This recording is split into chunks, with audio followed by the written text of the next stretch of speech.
Di hari yang berbahagia ini kita akan melanjutkan materi tentang hijab mar'ah muslimah, hijab atau pakaian seorang wanita muslimah. Dimana kalau pada pertemuan yang sebelumnya kita telah menyampaikan firman Allah Subhanahu wa taala yang terdapat di dalam surat An-Nur, wala yubdina zinatahunna illa ma dhahara minha wal yadribna bi khumurihinna ala jujubihin. Itu adalah ayat yang kita baca pada pertemuan sebelumnya, di mana Allah Subhanahu wa taala berfirman menyampaikan kepada para wanita-wanita muslimah, pada para wanita-wanita mukminah, untuk hendaknya wanita-wanita yang beriman kepada Allah tidak menampakkan perhiasan-perhiasan yang biasa, tidak menampakkan perhiasan-perhiasan mereka kepada laki-laki asing, kecuali yang memang biasa tampak, di mana ayat itu adalah ayat yang menjelaskan bahwa Allah melarang para wanita-wanita yang beriman untuk hendaknya di aurat-aurat mereka, untuk hendaknya tidak menampakkan perhiasan mereka kepada wanita, kepada laki-laki yang asing. Ya, tidak boleh menampakkan perhiasan kepada laki-laki yang asing. Hendaknya menutupi keseluruhan auratnya, dikecualikan yang boleh untuk tampak, yaitu wajah dan telapak tangan, termasuk juga punggung tangan, sebagaimana dijelaskan di dalam hadis itu. Jadi, illa ma dhahara minha, kecuali yang biasa tampak, maksudnya di sini adalah aurat yang boleh terlihat, yaitu wajah dan telapak tangan, dan juga masuk dalam kategori telapak tangan, kedua punggung tangan, dan juga pakaian yang menutupi aurat wanita muslimah itu sendiri. Ini yang dimaksudkan daripada illa ma dhahara minha, yang lalu kemudian Allah menyampaikan wal yadribna bi khumurihinna ala jujubihin, dan hendaknya mereka para wanita-wanita yang beriman menutup khimar-khimar mereka atau kerudung-kerudung mereka, jilbab-jilbab mereka pada juyub, yaitu pada leher-leher, lalu kemudian pada dada mereka. Ini adalah perintah Allah Subhanahu wa taala yang kita kaji pada pertemuan sebelumnya. Ahibatul kiram, a'azzani wa a'azzakumullah, yang mana pada kesempatan sore hari yang berbahagia ini Allah Subhanahu wa taala kembali menjelaskan kepada para wanita-wanita yang beriman kepada Allah untuk hendaknya mereka senantiasa menutupi aurat-aurat mereka. Dan ini seperti yang Allah Subhanahu wa taala firmankan di dalam surat Al-Ahzab pada ayat yang ke-59. Allah Subhanahu wa taala berfirman, ya ayyuhan nabiyyu qul li azwajika wa banatika wa nisa'il mu'minina yudnina 'alaihinna min jalabibihinna dzalika adna an yu'rafna fala yu'zain wa kana Allahu ghafurur rahim. Di dalam surat Al-Ahzab pada ayat yang ke-59, Allah Subhanahu wa taala kembali memerintahkan kepada para wanita-wanita yang beriman kepada Allah untuk hendaknya mereka senantiasa menutupi aurat-aurat mereka. Maka Allah menyampaikan, wahai Nabi Allah, wahai Nabi Muhammad sallallahu alaihi wasallam, qul li azwajika wa banatika, sampaikanlah kepada istri-istrimu, sampaikanlah kepada putri-putrimu, dan sampaikanlah kepada wanita-wanita yang beriman kepada Allah Subhanahu wa taala, para istri hamba-hamba Allah Subhanahu wa taala yang beriman, yudnina 'alaihinna min jalabibihinna, untuk hendaknya mereka mengulurkan jilbab-jilbab mereka. Di mana makna daripada jilbab di sini adalah pakaian yang menutupi keseluruhan tubuh wanita. Jilbab di dalam istilah Al-Quran terjadi suaranya kecil.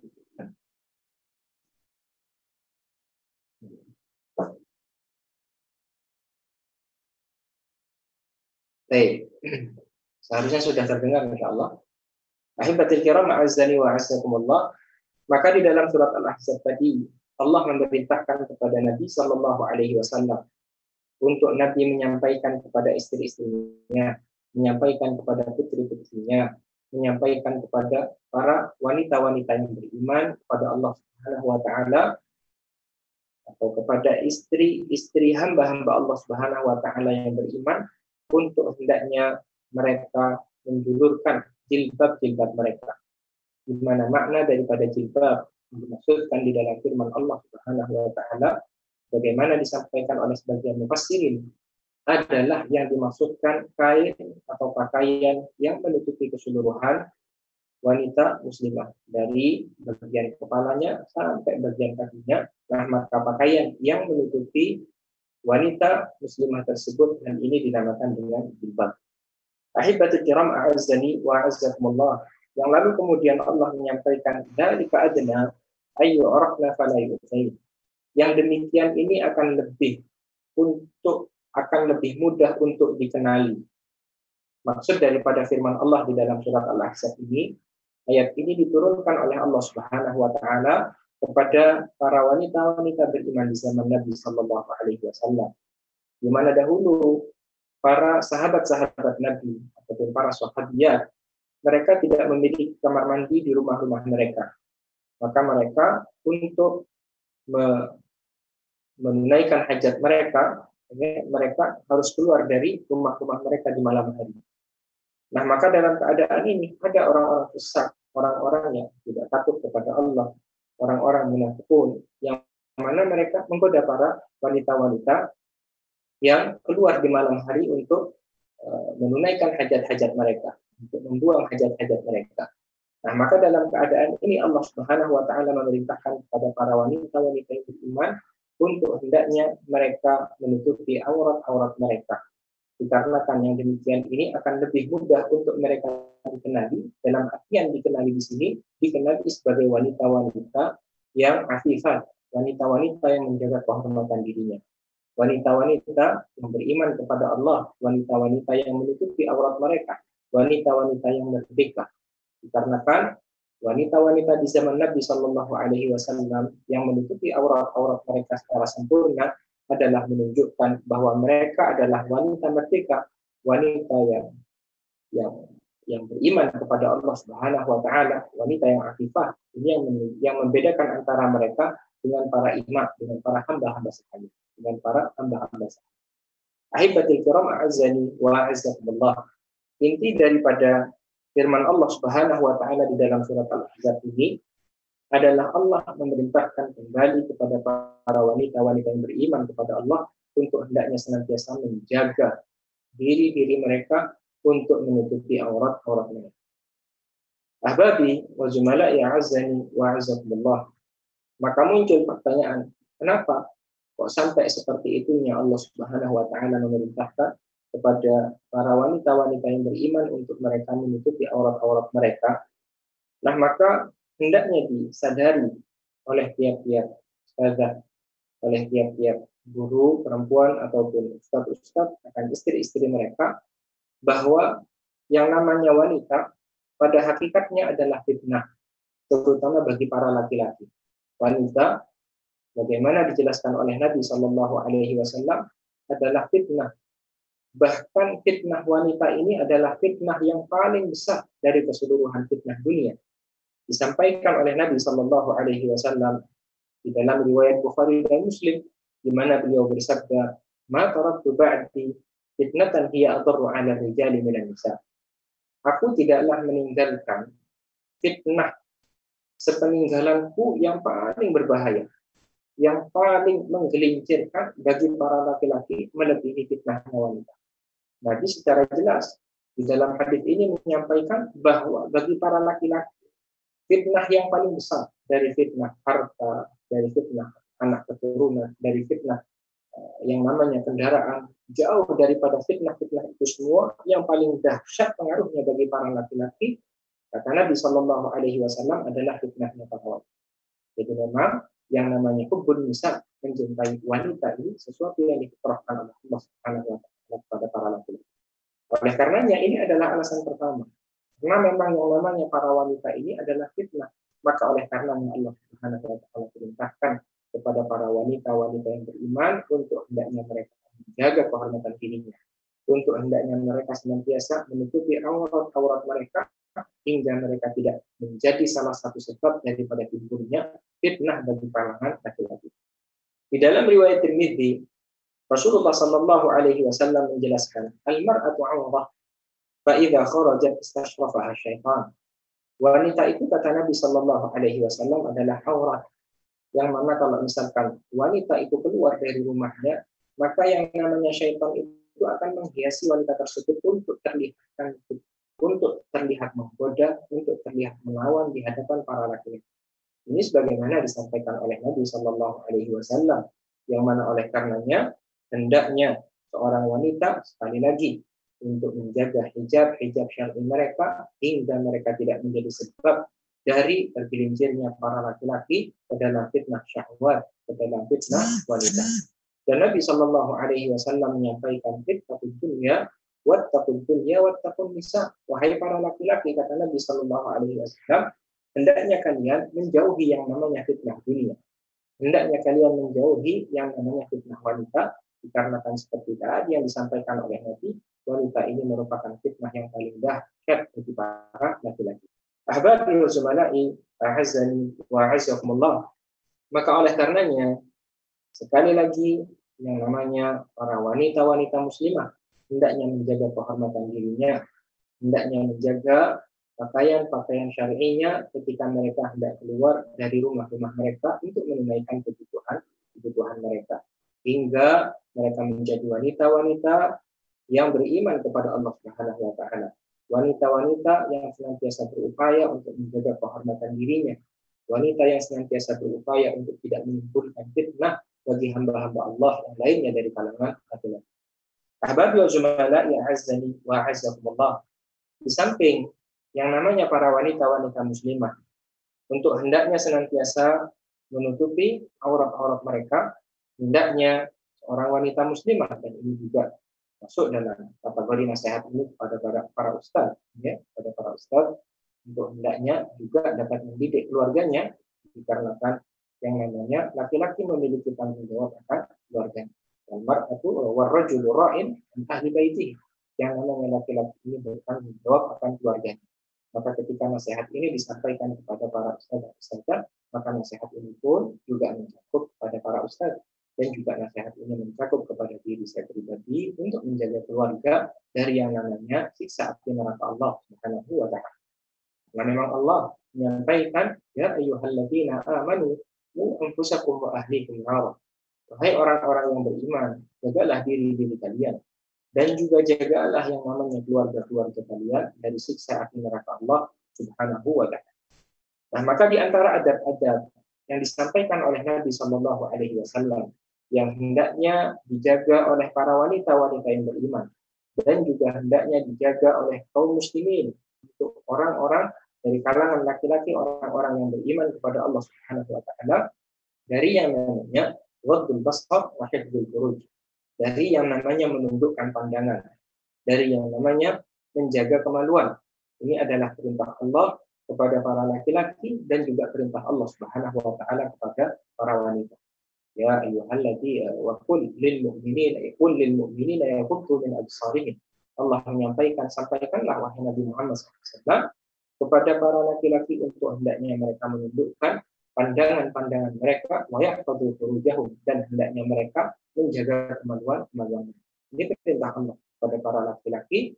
Nasihat untuk diri saya pribadi, untuk segenap teman-teman ustaz, untuk hendaknya kita sebagai para laki-laki menjaga, menundukkan pandangan-pandangan kita serta menjaga kemaluan-kemaluan kita. Dan juga para wanita diperintahkan oleh Allah Subhanahu wa taala, wa kullil mu'minati yaghuddna min absarihinna wa yahfazna furujahun. Dan sampaikanlah wahai Nabi Muhammad sallallahu alaihi wasallam kepada para wanita-wanita yang beriman untuk hendaknya mereka menundukkan pandangan-pandangan mereka dan menjaga kehormatan mereka, menjaga kemaluan-kemaluan mereka, kata Allah Subhanahu wa taala. Ahibatul kiram, a'azzani wa a'azzakumullah. Di mana menundukkan pandangan di sini, menjaga kehormatan tiap-tiap muslim, tiap-tiap muslimah adalah bagi seorang muslim kepada wanita-wanita yang bukan mahramnya. Lalu kemudian kepada laki-laki yang mungkin dapat menimbulkan syahwat. Demikian hanya dengan para wanita-wanita muslimah hendaknya menundukkan pandangan mereka dari laki-laki yang bukan mahram mereka. tidak dihalalkan bagi mereka, ataupun kepada para wanita itu sendiri yang dapat menimbulkan syahwat. Ini adalah di antara adab-adab yang disampaikan oleh Allah, disampaikan oleh Rasulullah Sallallahu Alaihi Wasallam. Lalu kemudian yang kedua adalah hendaknya kita sebagai seorang muslim, sebagai seorang muslimah, hendaknya natahalla bi khuluqil haya, memiliki sifat malu, memiliki sifat malu. Karena kan Nabi Sallallahu Alaihi Wasallam menyampaikan, "Haya'u haya'u illa bi khair." Malu ini tidaklah mendatangkan kecuali kebaikan. Di mana malu yang dimaksudkan di sini adalah malu ketika kita melakukan apa-apa yang diharamkan oleh Allah Subhanahu wa Ta'ala. Ya. Nah, maka akhlak malu ini adalah hendaknya akhlak yang kita miliki sebagai seorang guru, sebagai seorang ustaz, sebagai seorang ustazah. Ya. Malu kalau misalkan ada seorang ustaz yang lalu kemudian membuka dirinya untuk berbicara dengan ustazah tanpa adanya kepentingan, lalu kemudian sampai tertawa, lalu kemudian berbicara tentang hal-hal yang tidak ada kepentingan di dalamnya, maka hendaknya kita memiliki akhlak malu. Jadi, demikian sebaliknya, para ustazah kalau misalkan tidak ada kebutuhan untuk berbicara dengan para ustaz, adalah hendaknya menjaga dirinya. Jadi, menjaga dirinya harus punya akhlak yang dinamakan dengan akhlak malu ini. Tetapi kalau misalkan ada hajat, ada kebutuhan, maka hendaknya ditunaikan kebutuhan tersebut. Misalkan ada yang bertugas untuk menemui ustaz fulan atau ustaz menemui ustazah fulan, adalah hendaknya disampaikan sesuai dengan kebutuhannya. Lalu kemudian setelah itu tiap-tiap ustaz, tiap-tiap ustazah adalah menjaga kehormatan diri masing-masing. Ini adalah di antara akhlak yang diperintahkan oleh Nabi Shallallahu Alaihi Wasallam untuk kita sebagai seorang muslim, sebagai seorang muslimah memiliki akhlak yang dinamakan dengan akhlak haya, akhlak malu untuk kita terjatuh kepada hal-hal yang diharamkan oleh Allah Subhanahu wa Ta'ala. Demikian yang ketiga disampaikan oleh Nabi Sallallahu Alaihi Wasallam adalah untuk kita sebagai seorang muslim, sebagai seorang muslimah meninggalkan yang namanya khalwah, berdua-duaan dengan lawan jenis yang bukan mahramnya. Berdua-duaan dengan lawan jenis yang bukan mahramnya adalah bagian dari sesuatu yang diharamkan oleh Nabi Sallallahu Alaihi Wasallam. La yakhluwanna rajulun bimra'atin illa wa ma'aha mahram, kata Nabi. Seorang laki-laki hendaknya tidak berdua-duaan dengan wanita yang bukan mahramnya kecuali ditemani oleh mahram daripada wanita tersebut. Jadi, laki-laki tidak boleh berdua-duaan dengan wanita asing kecuali wanita tersebut ditemani oleh mahramnya, kata Nabi Sallallahu Alaihi Wasallam.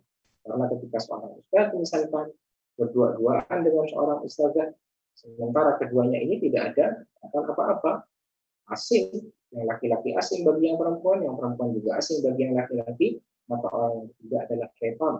Akan timbul fitnah di sana, akan timbul hal-hal yang dapat mengantarkan kepada hal-hal yang tidak diinginkan, kepada hal-hal yang tercela. Ini dilarang oleh Nabi Shallallahu Alaihi Wasallam. Orang ketiganya syaitan nanti akan membisikkan pada hati yang laki-laki pada hati yang perempuan. Maka ini adalah hendaknya ditinggalkan oleh seorang muslim dan seorang muslimah, berdua-duaan dengan lawan jenis yang bukan mahramnya. Ahibatil kiram, azani wa azakumullah.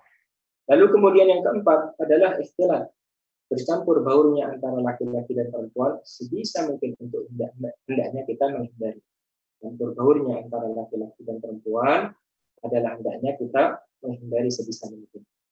Lalu kemudian saudara-saudara sekalian yang dimuliakan oleh Allah, lebih daripada itu, kalau sampai pada derajat musafahatu ar-rijal bin nisa wa nisa ibu rijal, saling bersalaman-salaman, saling berjabat tangan antara laki-laki dan perempuan yang bukan mahram. Okay? Ini mencakup di lembaga kita ataupun di luar lembaga kita. Yang namanya seorang muslim adalah hendaknya tidak berjabat tangan dengan wanita muslimah yang bukan mahramnya, dengan wanita asing yang bukan mahramnya. Demikian seorang wanita muslimah adalah hendaknya tidak berjabat tangan dengan laki-laki muslim yang bukan mahramnya. Ini aturan Nabi Sallallahu Alaihi Wasallam, di mana Nabi Sallallahu Alaihi Wasallam menyampaikan, "Ana ra'su ahadikum bi mithlihi min khairun min ayyamassa imra'atan."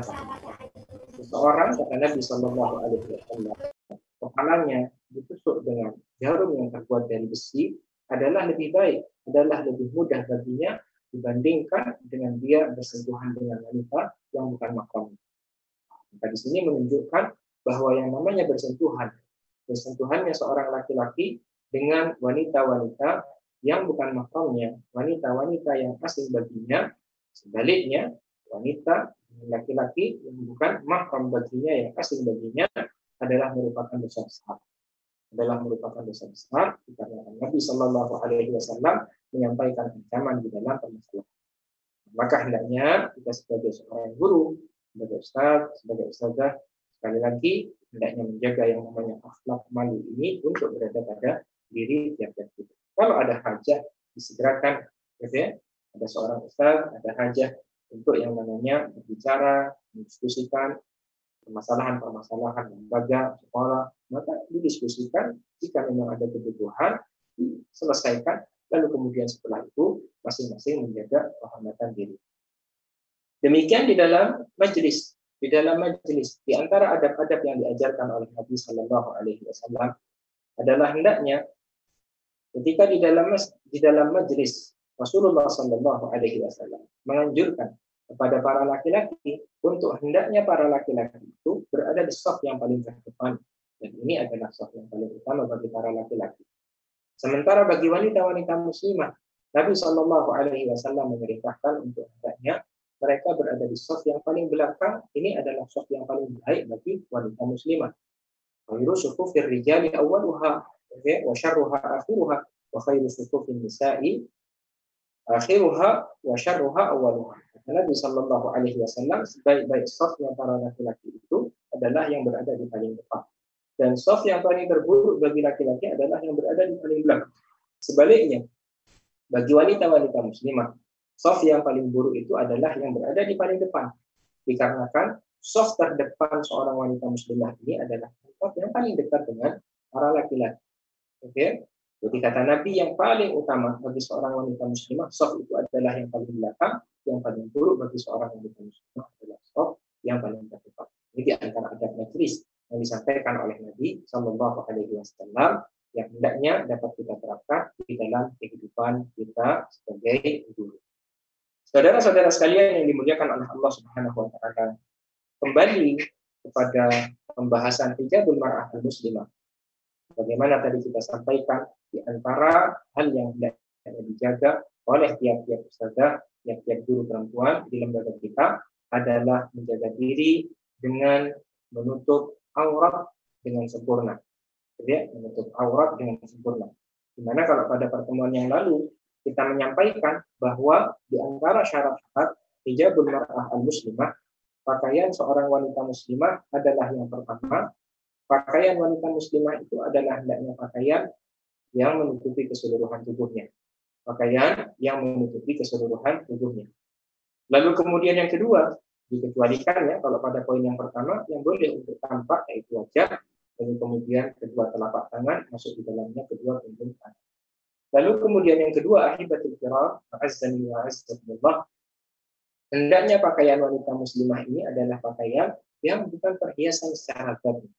Bukan pakaian yang justru menjadikan wanita tersebut terlihat semakin menggoda, terlihat semakin menimbulkan fitnah dari warna pakaian yang dipilih, lalu kemudian dari ukiran pakaian yang dipilih, yang mana ini adalah ma'amad bil balwa, adalah permasalahan yang memang sudah menyebar di masyarakat kita.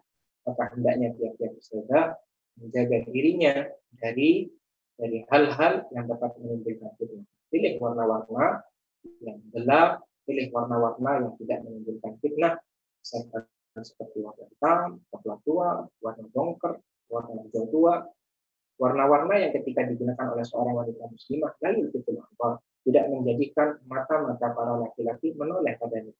Dikarenakan Muhammad bin Balwa, bala musibah yang banyak menimpa di masyarakat kita, di kebanyakan kaum muslimin zaman sekarang ini adalah para wanita-wanita yang bolehlah mereka menggunakan pakaian yang menutupi auratnya, akan tetapi pakaian ini justru menjadi zinah fi nafsiha, menjadi perhiasan secara zahir, menjadi semakin menggoda, menjadi semakin cantik, dan justru menjadikan mata-mata para laki-laki menoleh kepada wanita tersebut dikarenakan keanggunan gaun yang digunakan oleh wanita tersebut. Lalu kemudian yang ketiga kita sampaikan pada pertemuan yang lalu adalah hendaknya pakaian wanita muslimah itu bukan pakaian yang tipis, nerawang hingga mensifati warna kulitnya. Ini hendaknya dihindari oleh seorang wanita muslimah, dihindari oleh segenap guru-guru sekalian. Lalu kemudian yang keempat, antara syarat pakaian wanita muslimah adalah hendaknya pakaian tersebut tidak sempit hingga mensifati lekuk tubuhnya. Ini juga di antara Muhammad bin Balwa, di antara ujian yang banyak menimpa kaum muslimin di zaman sekarang ini, di mana para wanita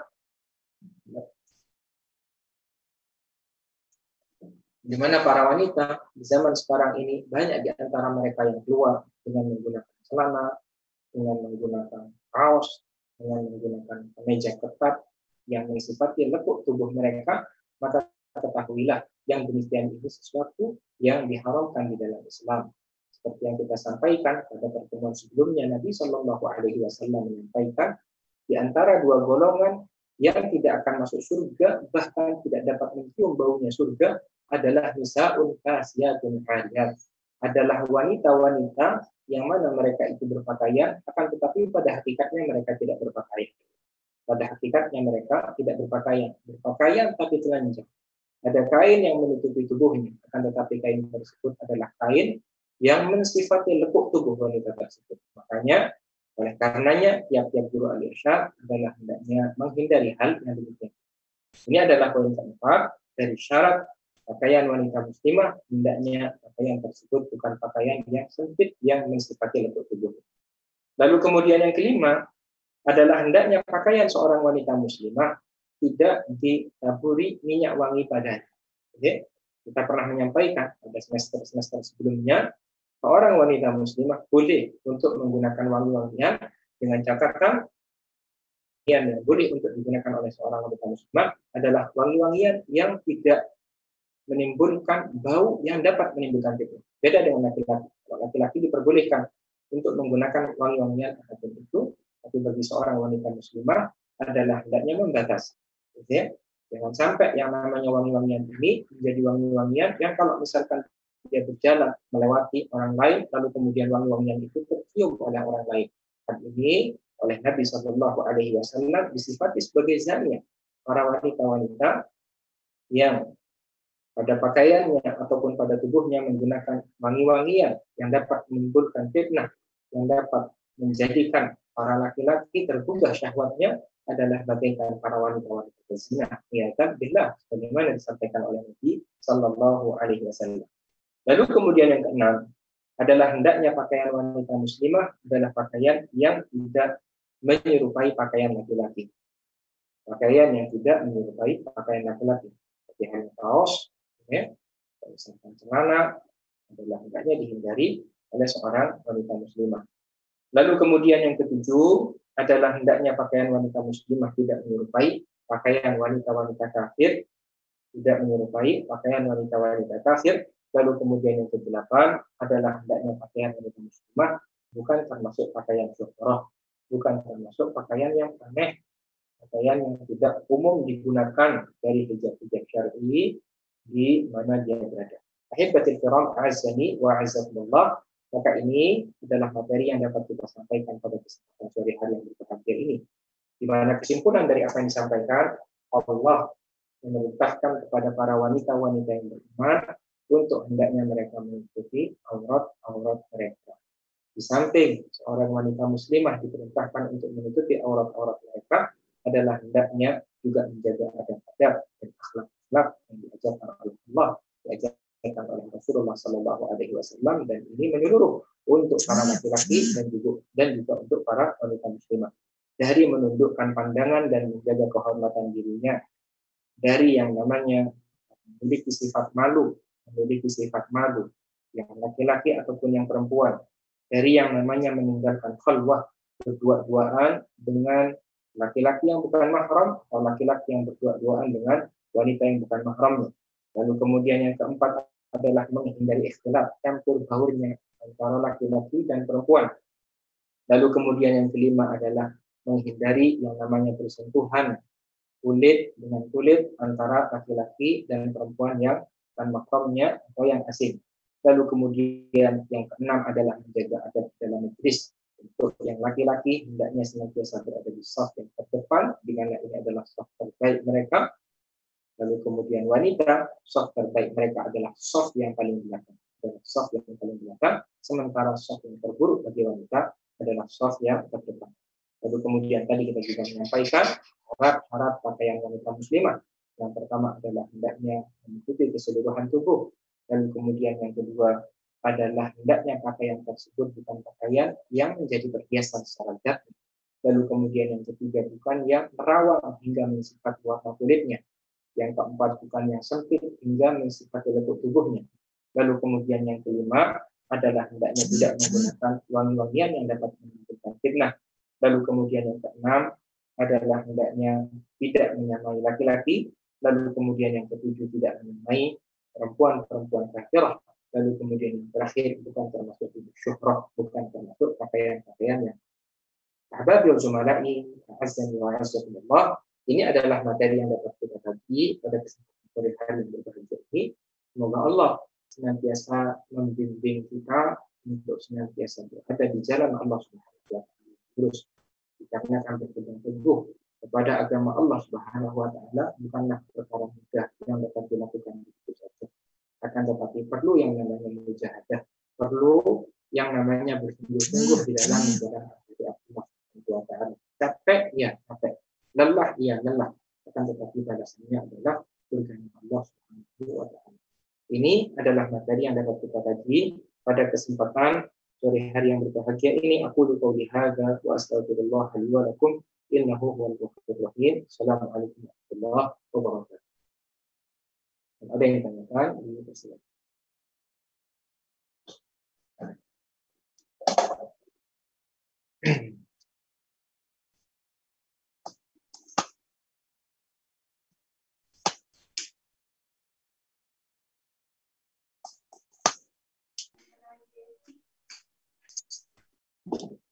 Ini ada pertanyaan.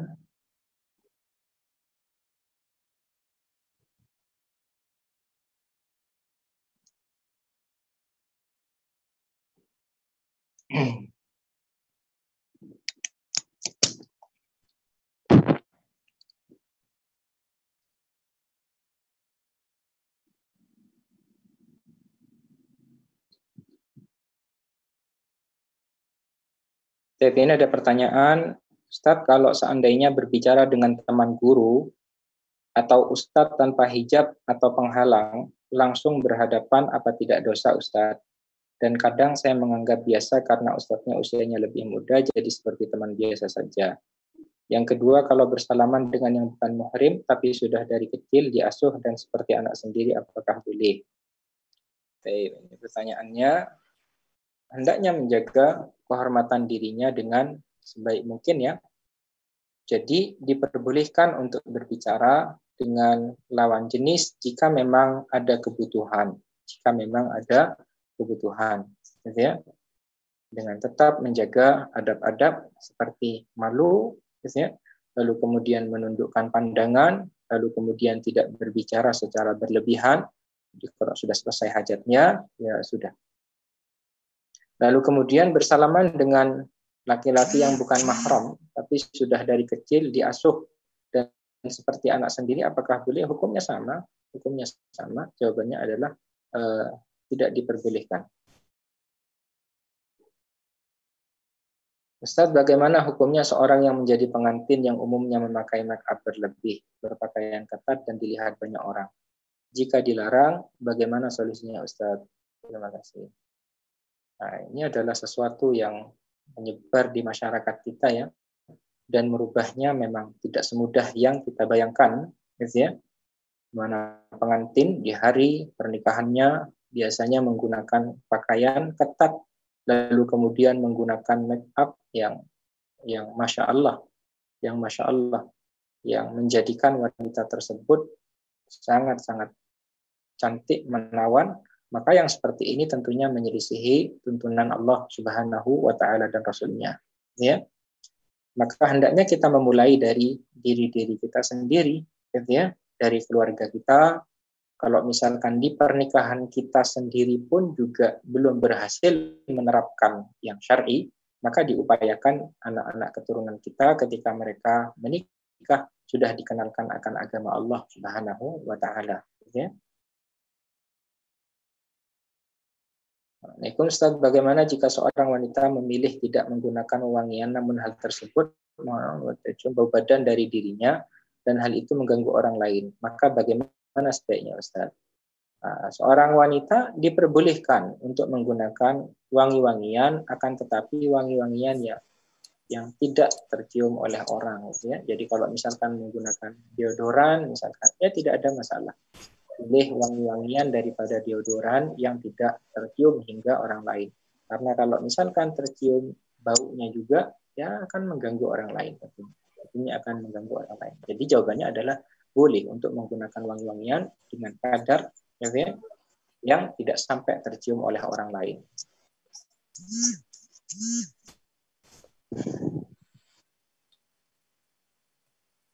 Assalamualaikum Ustaz, bagaimana dengan misalkan di tanah air pakai mazhab yang tidak boleh bersentuhan dengan suami selesai wudu, tapi ketika umroh atau haji menggunakan mazhab yang boleh bersentuhan dengan suami selesai wudu, ya tidak ada masalah, tidak ada masalah. Apalagi ketika haji dan umroh adalah pelaksanaan ibadah yang sangat sulit kalau misalkan di setiap bersentuhan antara suami istri ya mesti harus berwudu, kan tidak ada masalah, tidak ada masalah. Ustaz, bagaimana hukumnya jika bersalamannya dengan yang bukan mahram tapi sudah sepuh-sepuh? Hukumnya sama, ya dihindari sebisa mungkin, sebisa mungkin. Bagaimana dengan ponaan perempuan Ustaz? Setiap hari bertemu dan dalam satu ruangan dan juga bersalaman. Bagaimana Ustaz? Kalau ponaan ini yang mesti harus dipahami, kalau misalkan ponaan itu adalah anak-anak dari saudara laki-laki kita atau anak-anak dari perempuan kita adalah orang laki-laki, ya. Hanya adalah satu asis, sedangkan ponaan yang dimaksudkan di sini adalah anak saudaranya satu asis atau anak dari saudarinya satu asis. Ini masih masuk dalam kategori mahram. Nah, kalau yang bukan mahram itu adalah sepupu, itu sudah masuk bukan kategori mahram. Baik. Waalaikumsalam.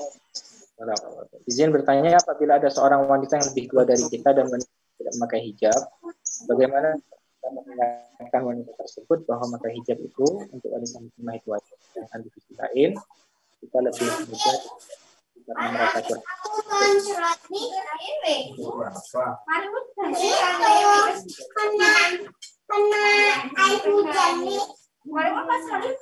Allah.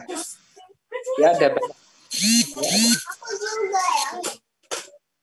Apalagi kalau di zaman sekarang ya bisa dengar video di mana dia misalkan ya ramah yang tentang hijab misalkan dengan cara kita memberikan jilbab bisa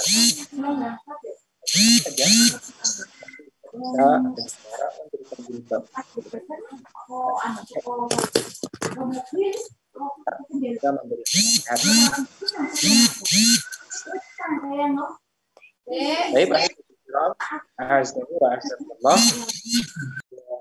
ada lagi pertanyaan? Waalaikumsalam Ustaz. Tadi dijelaskan pada poin 8 bahwa tidak menyerupai pakaian orang-orang kafir. Apakah tabarruj yang dimaksudkan dalam surat Al-Ahzab ayat 33 itu termasuk pada salah satu ketentuan berhijab syar'i? Karena dalam surat tersebut dijelaskan bahwa tidak boleh tabarruj seperti orang-orang kafir. Ya, bertabarruj adalah sesuatu yang diharamkan untuk dilakukan oleh seorang wanita muslimah, yaitu keluar rumah dengan membuka aurat mereka. Ini masuk dalam kategori tabarruj,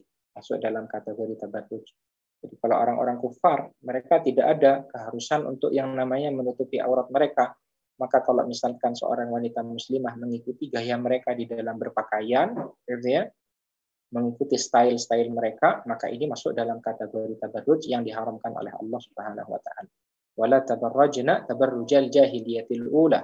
Ya, janganlah para wanita muslimah itu bertabarruj seperti halnya para wanita-wanita jahiliyah dulu bertabarruj. Di mana dahulu para wanita-wanita jahiliyah mereka keluar dari rumah-rumah mereka dalam keadaan tidak menutupi aurat mereka.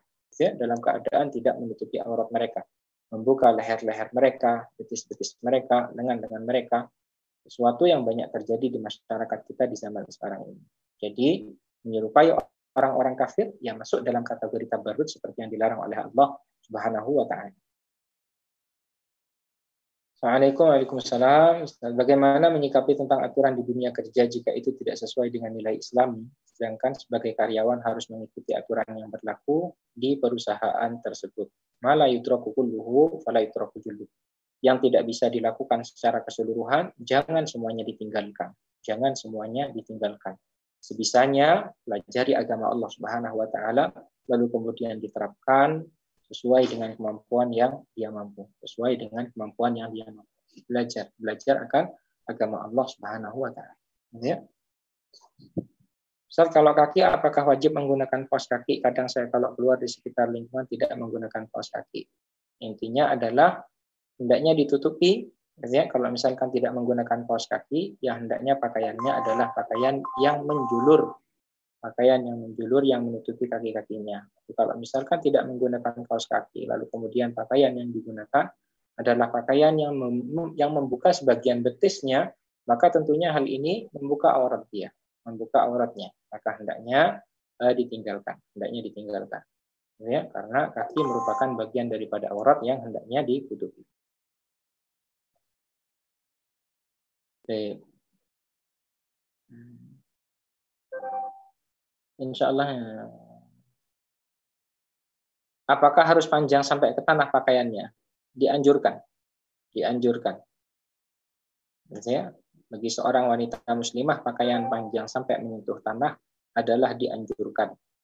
Akan tetapi kalau bagi laki-laki, apakah tidak najis? Ini pembahasan fikih yang dijelaskan oleh para ulama. Seorang wanita muslimah itu ketika menggunakan pakaian yang menjulur sampai tanah, yang mana ternyata ketika ia berjalan mengenai terkena najis, maka tanah yang selanjutnya akan mensucikan pakaiannya. Tapi kalau para laki-laki, anjuran di dalam Islam adalah hendaknya meninggikan kain pakaiannya berada di atas mata kaki. Sarung ataupun celana yang dianjurkan bagi para laki-laki muslim adalah hendaknya meninggikan hingga di atas mata kaki. Baik, ahibatil kiram, azzani wa azzakumullah. Insyaallah ini materi kita pada kesempatan sore hari yang berbahagia ini. Masih ada banyak lagi. Apakah berdandan atau make up juga termasuk tabarruj? Kalau untuk merawat diri apakah termasuk tabarruj? Ini masuk make up ya untuk suami. Kalau mau bermake up ya untuk suami. Tapi kalau misalkan keluar, ya, seorang wanita muslimah lalu kemudian menggunakan lipstik, menggunakan